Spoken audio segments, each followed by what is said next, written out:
ಎಲ್ಲರಿಗೂ ನಮಸ್ಕಾರ. ಈ ದಿನ ನಾವು ಗಣರಾಜ್ಯೋತ್ಸವದ ಭಾಷಣ ಕುರಿತು ನೋಡೋಣ. ಈ ನಯನ ಮನೋಹರವಾದ ವೇದಿಕೆಯ ಮೇಲೆ ಆಸೀನರಾದ ಅಧ್ಯಕ್ಷರೇ, ಅತಿಥಿಗಳೇ, ನನ್ನ ನೆಚ್ಚಿನ ಗುರುವೃಂದವೇ ಹಾಗೂ ನನ್ನ ಸಹಪಾಠಿಗಳೇ, ತಮಗೆ ಗಣರಾಜ್ಯೋತ್ಸವದ ಶುಭಾಶಯಗಳನ್ನು ತಿಳಿಸುತ್ತಾ ನನ್ನ ಅನಿಸಿಕೆಗಳನ್ನು ಹಂಚಿಕೊಳ್ಳುತ್ತೇನೆ. ಆಗಸ್ಟ್ 15, 1947ರಂದು ಭಾರತಕ್ಕೆ ಸ್ವಾತಂತ್ರ್ಯ ದೊರೆತ ನಂತರ ನಮಗೆಲ್ಲರಿಗೂ ಸಂವಿಧಾನದ ಅವಶ್ಯಕತೆ ಉಂಟಾಯಿತು. ಇದಕ್ಕಾಗಿ ಒಂದು ಸಮಿತಿಯನ್ನು ರಚಿಸಿದರು. ಸಂವಿಧಾನ ರಚಿಸಲು ಒಟ್ಟು 2 ವರ್ಷ 11 ತಿಂಗಳು 18 ದಿನಗಳ ಸಮಯ ಹಿಡಿಯಿತು.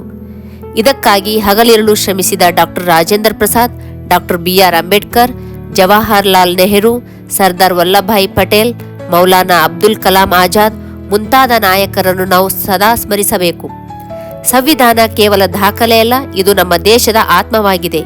ದೇಶದ ಪ್ರತಿಯೊಬ್ಬ ಪ್ರಜೆಗೂ ನ್ಯಾಯ, ಸಮಾನತೆ ಮತ್ತು ಸ್ವಾತಂತ್ರ್ಯತೆಯನ್ನು ಖಾತರಿಪಡಿಸುತ್ತದೆ. ಸಂವಿಧಾನವು ನಮಗೆ ಹಕ್ಕುಗಳ ಜೊತೆಗೆ ಕರ್ತವ್ಯಗಳನ್ನು ನೀಡಿದೆ. ಗಣರಾಜ್ಯೋತ್ಸವದ ಮೂಲ ಉದ್ದೇಶವನ್ನು ಅರಿತು ಏಕತೆ ಮತ್ತು ಶಾಂತಿಯಿಂದ ಬಾಳೋಣ.